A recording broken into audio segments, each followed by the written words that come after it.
in order to produce a modern technique, you have to use intellect. And we have created men who are very brilliant, who are very clever, but our emotional life has become impoverished. Are you talking about capitalism? Is that... Yes, I talk about capitalism, I talk about the industrial system as it has been created since 100, 200 years. Yes. Well, now, would you suggest another system Well, which would better fortify man, which would better understand and help man to realize himself? Yes, indeed. I am a socialist. And, however, I have to add that what I understand by socialism is exactly the opposite of what many people, or most people today, mean by socialism. Explain. I understand by socialism a society in which the aim of production is not profit, but the use, in which the individual citizen participates responsibly in his work and in the whole social organization, and in which he is not a means who is employed by capital. But he's going to be employed by the state, is he not, Dr. Fromm? Yes. Are you not putting the individual in socialism at the disposal of the state? Doesn't it devalue the individual? Well, we must clarify one thing. Socialism, if the Russians claim they have socialism, this is just, I would say, a lie. They have no socialism at all. They have what I would call a state capitalism.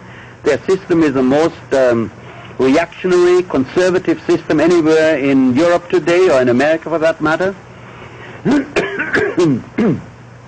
And actually, the ownership of industry by the state, that is not socialism. Actually, if you take a nationalized British industry, it is not different from Ford and General Motors as far as the realistic situation of the work in the factory. Well, then what is socialism? If that is not socialism, what is?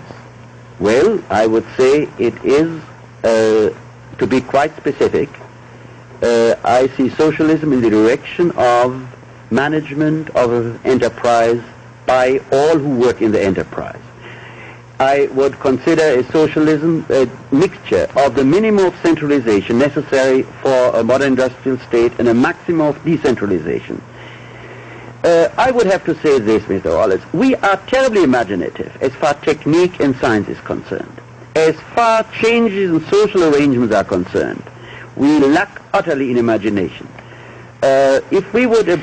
But Dr. Fromm, I keep thinking as you talk, we have been told that by certain persons that we have a creeping socialism now going on in the United States, and certainly it is a more socialistic country today than it was, let's say, 20 or 25 years ago.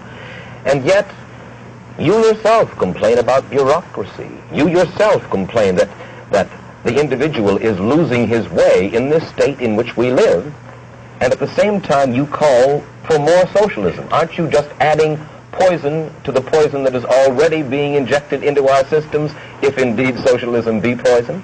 Yes, but for me, socialism is exactly the opposite of a bureaucratically managed culture. We talk a great deal about Russia today, and I'm afraid that in 20 years, we and Russia will be more similar than different. Why? Because what is common to both societies is a development into a managed mass society with big bureaucracies, managing people. The Russians do it by force, we do it by persuasion. I appreciate the tremendous difference that we can express ideas without being afraid of being killed or imprisoned. But I think the Russians might do away with the terror in 20 or 30 years when they are richer and when they don't need these repressive methods so much. What we have in common is a mass man, a mass bureaucracy, and a manipulation of everyone to act smoothly, but with the illusion that he follows his own decisions and opinions. So far, I personally, if I may express an opinion, go with you. But I find it difficult to go with your solution. I go with your diagnosis, but not to your cure, because I don't understand your socialism, I guess. Well, you see, that is so difficult because the Russians have succeeded in one thing. They have sold the world the idea that they represent socialism and the ideas of Marx. And we have done the greatest service to their propaganda by agreeing that that's what it is. I would need much more time to explain that socialism in the sense, in the humanistic democratic sense in which Marx meant it, in which I understand by it, is exactly the opposite of a managed society managed by big bureaucracy. How this could be done, how individual responsibility can be aroused, can be created, that is a matter of social organization which would lead us into detail. Where can those looking in tonight find out more about this? Well, I have tried in one book of mine to describe this. The Sane Society. The Sane Society. I want to mention that Marx shares something, if you don't mind the comparison, with the Old Testament. It's many people talk about him, but nobody has read him. And in fact, there are very important writings of Marx which are not even translated into English. So you suggest that we go to Dr. Erich Fromm and to Karl Marx? Well, not exactly. I would be in very good company, though. One final question, sir. In reading your Sane Society, and you only have, I'm sorry to say, a half a minute to answer this, I feel a certain despair in Erich Fromm about the future of the world.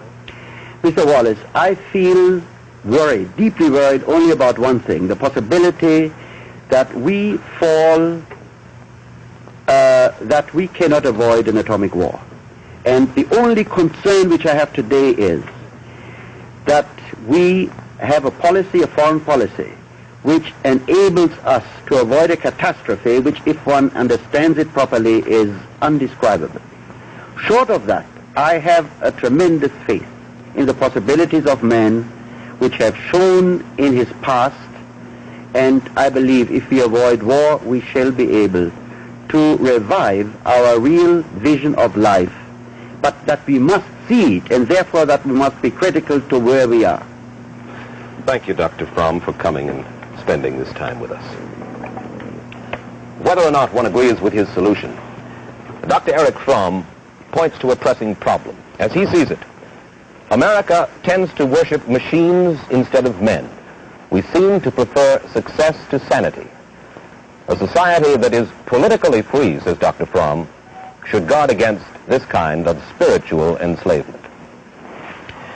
Next week, we go after the story of the American citizen and his political party. Our guest will be one of the major figures of this period. You see him behind me. He's Adlai Stevenson. If you want to know what control the voter has over the policies of his government, if you want to find out the effects of radio, television, and the press on political candidates and campaigns, and if you want to know which has the greatest influence on public policy, the political party, the private citizen, or special interest groups like the Farm Bloc, the labor unions, the National Association of Manufacturers, or the American Legion, we'll go after those stories from Adlai Stevenson next week. Till then, Mike Wallace, good night.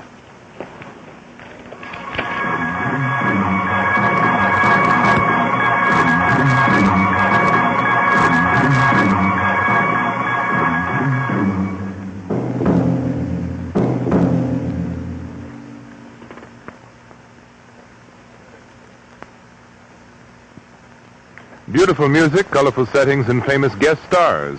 Enjoy The Voice of Firestone, conducted by Howard Barlow, tomorrow night on ABC Television Network.